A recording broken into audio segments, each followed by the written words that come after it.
तो मूवी के स्टार्ट होते ही हम मार्स पर कुछ साइंटिस्ट को देखते हैं जो कि वहां की सोइल पर यानी मिट्टी पर कुछ एक्सपेरिमेंट्स कर रहे होते हैं, उनके सैंपल्स ले रहे होते हैं कि तभी उन्हें नोटिफिकेशन आती है, यानी खबर मिलती है कि यहाँ पर तूफान आने वाला है और उन्हें फौरन से अपने स्पेसशिप तक जाना होगा। अब वो सब साइंटिस्ट अपने स्पेसशिप की तरफ बढ़ने लगे, लेकिन उनमें से एक साइंटिस्ट जो कि बॉटनिस्ट भी थे, उनसे कोई चीज टकराती है तो वो वहीं पर रुक जाते हैं और तूफान में कहीं गुम हो जाते हैं। तो स्पेसशिप में सब साइंटिस्ट उनसे कांटेक्ट करने की काफी कोशिश कर रहे होते हैं, लेकिन ऐसा नहीं हो पाता और ना वो उन्हें ढूंढ पाते हैं। तो सब समझते हैं कि शायद मार्क अब इस दुनिया में नहीं रहे, तो वो वहाँ से निकल आते हैं। लेकिन उधर हम मार्स में देखते हैं कि मार्क अभी जिंदा पेट में एक रोड चला गया हो, जिसे निकालते हुए उसे काफी दर्द हो रहा होता है। वो जैसे तैसे करके चलते हुए उस चैम्बर तक जाते हैं जो सब साइंटिस्ट ने अपने शेल्टर के लिए यहाँ पर लगाया था। वो वहाँ पर जाकर इस रोड को निकालते हैं, लेकिन काफी परेशान भी होते हैं कि अब वो बाकी साइंटिस्ट से कांटेक्ट कैसे करेंगे। ना यहाँ पर स्पेसशिप है, तो क्या वो सारी जिंदगी मार्स पर ही रहेंगे? और तो तूफान की वजह से उनके पास कोई वेपन भी नहीं है।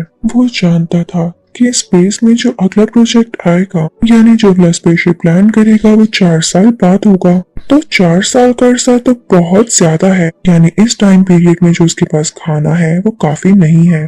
वो मर भी सकता है, तो उसे कुछ ना कुछ जरूर करना होगा। अब यहाँ पर वो प्लान्स करने लगता है। उसके पास कुछ आलू होते हैं जिन्हें यूज करके वो और भी आलू उगाना चाहता था, और शायद इसीलिए वो सारे साइंटिस्ट एक्सपेरिमेंट्स कर रहे थे इस प्लानेट की सोइल पर। तो मार्क अपनी डायरी में कुछ नोट्स बनाने लगता है और बाहर जाकर सोइल में खेती करने लगता है ताकि वो आलू को उगा सके। लेकिन यहाँ पे एक सबसे बड़ा इशू ये था कि मार्स में पानी बहुत कम था, इवन था ही नहीं, बस वही पानी जो साइंटिस्ट अपने साथ लाते हैं। तो ये तो यहाँ पर रहने के लिए काफी नहीं था। लेकिन लकीली मार्क क्योंकि एक बॉटनिस्ट था, तो वो जानता था कि पानी को किस तरह से प्रोड्यूस किया जा सकता है और ये सारी कल्टीवेशन कैसे की जा सकती है। तो वो हाइड्रोजन और ऑक्सीजन को जलाकर उसे पानी बनाने की कोशिश करता है। लेकिन पहली ट्राई में तो वहाँ पर बहुत बड़ा ब्लास्ट होता है, क्योंकि यहाँ पर उसने उस ऑक्सीजन की कैलकुलेशन नहीं जो कि वो वहां से इनटेक कर रहा था। लेकिन नेक्स्ट ट्राई में पूरी कैलकुलेशंस के बाद जब वो दोबारा ट्राई करता है तो यहाँ पर पानी बनना शुरू हो जाता है। अब मार्क उस जगह पर पानी प्रोड्यूस करता है जहाँ पर मिट्टी में उसने वो पौधा उगाया होता है, और कुछ ही दिन में देखते ही देखते वो पौधा थोड़ा सा बाहर आता है। मार्क ये देखकर बहुत खुश होता है, उसे जीने की होप मिलती है। दूसरी तरफ दुनिया में ये डिक्लेयर कर दिया जाता है कि मार्क अब इस दुनिया में नहीं रहा, इवन उसका फ्यूनरल भी कर दिया जाता है। लेकिन तभी हम एक लड़की को देखते हैं जो कि सैटेलाइट को देख रही होती है और उससे मार्स की क्लिप्स को देखती है, तो उसे पता चलता है कि मार्क अभी भी जिंदा है, क्योंकि वहाँ पर जो सामान पहले कहीं और पड़ा हुआ था वो अब किसी और जगह पर शिफ्ट हो चुका है, और ये सोलर पैनल्स होते हैं जो कि मार्स ने ही शिफ्ट किए होते हैं। वो लड़की अपने सीनियर्स को बताती है और वो भी समझ जाते हैं कि मार्क अभी जिंदा है।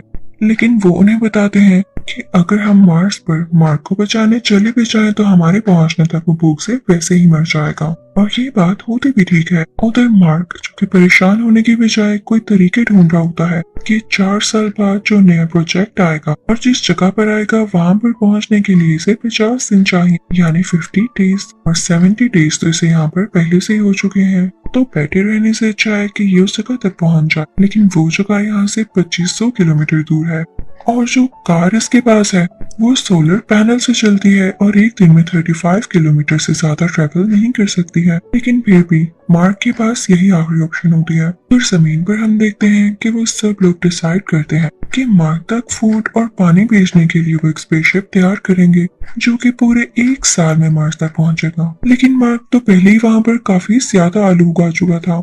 वो आलू लकीली काफी ज्यादा थे, लेकिन मार्क जानता था आखिर कब तक वो आलू पर जिंदा रहेगा। उसे किसी न किसी तरह तो कांटेक्ट करना ही होगा ना। मार्क एक ऐसी जगह पर पहुंचता है जहां पर कैमरा होता है। ये ऐसा कैमरा होता है जो कि मार्स की पिक्चर्स दुनिया तक भेज सकता है। मार्क वहां पर 3 बोर्ड्स भी लगाता है। दरमियान वाले बोर्ड पर लिखता है कैन यू सी मी, कि क्या आप मुझे देख सकते हैं। लेफ्ट साइड पर नो लिखता है और राइट साइड पर यस लिखता है। और जब दुनिया वाले ये देखते हैं तो वो कैमरा यस की तरफ मूव करते हैं। तो मार्क बहुत ज्यादा खुश होता है कि चलो शुक्र है, इन लोगों को पता तो है कि मैं जिंदा हूँ। और अब ये कोड वर्डिंग में दुनिया वालों से बात करने लगता है। वहाँ पर मार्क को ये भी बताया जाता है कि उसके लिए खाना भेजा जा रहा है। तो मार्क पूछता है कि वो साइंटिस्ट इनके साथ मैं यहाँ पर आया था वो तो अभी भी अर्थ की तरफ जा रहे होंगे, तो क्या आप लोगों ने उन्हें बताया कि मैं यहीं पर हूँ? तो वो सब कहते हैं कि नहीं, पर अब बता देते हैं। जब मार्क के बाकी साथियों को पता चलता है तो उन्हें बहुत बुरा लगता है कि वो मार्क को वहीं पर छोड़ आए। वहाँ मार्स पर हम देखते हैं कि जहाँ मार्क ने आलू उगाए हुए थे वहाँ पर पता नहीं क्यों ब्लास्ट हो जाता है और उसके सारे आलू तबाह हो जाते हैं। मार्क काफी दुखी हो जाता है और उसके पास अब जितने भी आलू बचे थे वो काफी नहीं थे, क्योंकि जब तक उसके पास खाना या पानी पहुंचता वो पहले ही भूख से मर चुका होता।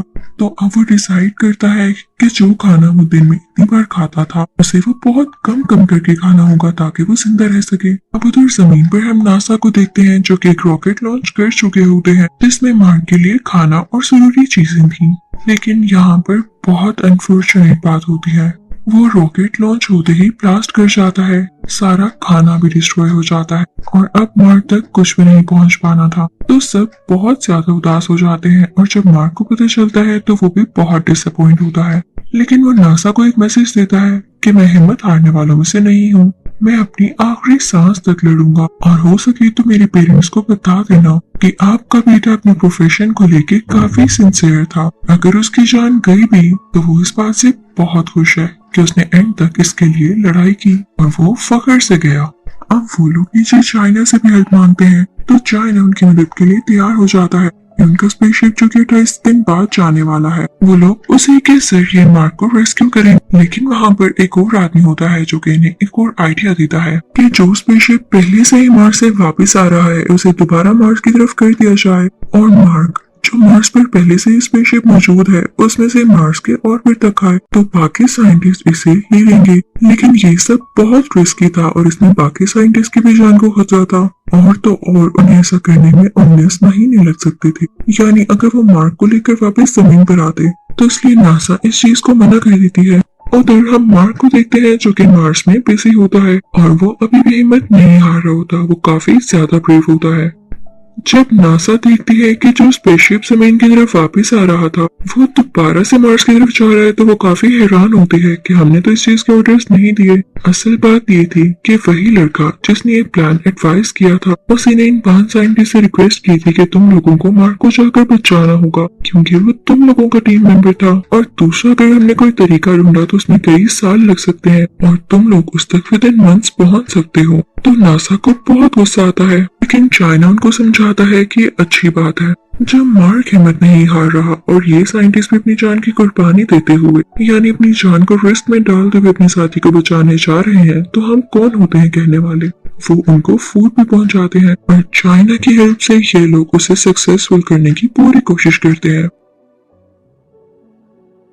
अब उधर जब मार्क को पता चलता है कि उसके साथी उसे लेने आ रहे हैं लेकिन उनकी स्पेसशिप में इतना फ्यूल नहीं है कि वो मार्स के अंदर तक आ सके तो उसे अपना ही स्पेसशिप तैयार करके मार्स की ऑर्बिट तक आना होगा ताकि वो वहां से अपने साथियों को ज्वाइन कर ले। तो अब वो स्पेसशिप को तैयार करने लगता है लेकिन वो इतना भारी होता है कि जब तक मार्क उसके कुछ हिस्से बाहर न फेंक देता वो इतनी बाहर इतनी जल्दी ट्रेवल न कर पाता। मार्क अब ऐसा करने लगता है। अब मार्क उस स्पेसशिप में निकल ही पड़ता है लेकिन उसे काफी सफोकेशन हो रही होती है और वो स्पेसशिप पूरी तरह से ठीक भी नहीं होता तो उसे फ्लाई और हैंडल करने में भी काफी प्रॉब्लम होती है। तो इस वजह से बीच में वो बेहोश हो जाता है और उसका कांटेक्ट भी नहीं होता किसी से। तो सब काफी परेशान हो जाते हैं लेकिन जब कुछ टाइम बाद उसे होश आता है तो सब बहुत खुश होते हैं। जमीन पर भी काफी ज्यादा लोग इस मिशन को लेके काफी वरीड थे और मार्क और बाकी साइंटिस्ट की सेफ्टी के लिए दुआएं कर रहे थे। लेकिन यहाँ एक और प्रॉब्लम हो जाती है। मार्क जिस स्पेसशिप में होता है उसकी स्पीड को कंट्रोल करना उसके बस में नहीं हो रहा होता तो वो परेशान हो जाता है कि उसके साथी उसे कैसे पकड़ेंगे।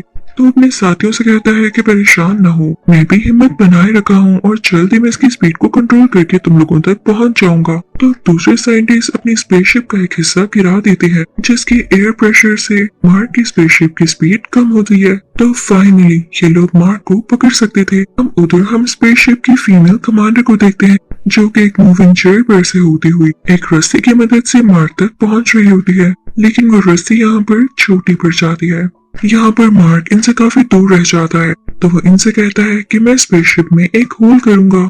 यहाँ पर मार्क अपने स्पेस सूट के अंदर एक होल बनाता है जिससे उसके स्पेस सूट में हवा जाने लगती है और उसका प्रेशर बढ़ जाता है और उसी प्रेशर से वो अपनी डायरेक्शन चेंज करता है और मूव करने लगता है और फाइनली उसे फीमेल कमांडर तक पहुंच ही जाता है। वो बहुत खुश होता है कि अब उसकी जान बच चुकी थी और वो रेस्क्यू कर लिया गया था। लेकिन तभी वहाँ पर कोई मूवमेंट होती है। मार्क का हाथ फीमेल कमांडर के हाथ से छूट जाता है, लेकिन जल्दी वो कमांडर उसकी तरफ रस्सी फेंकती है जिससे मार्क पकड़ लेता है। अब फाइनली मार्क उस स्पेसशिप के अंदर आ जाता है और सब लोग बहुत ज्यादा खुश होते हैं कि उनका मिशन सक्सेसफुल रहा। अब हम देखते हैं कि वो सब फाइनली दुनिया पर लैंड कर चुके होते हैं और यहाँ पर मार्क सब साइंटिस्ट का हेड बन जाता है और उन्हें सिखाने लगता है कि अगर आप स्पेस में फंस जाएं तो खुद को किस तरह से बचा कर रखना है, कभी भी हिम्मत नहीं हारनी। और इसी के साथ ये मूवी यहीं पर एंड हो जाती है। Thank you for watching.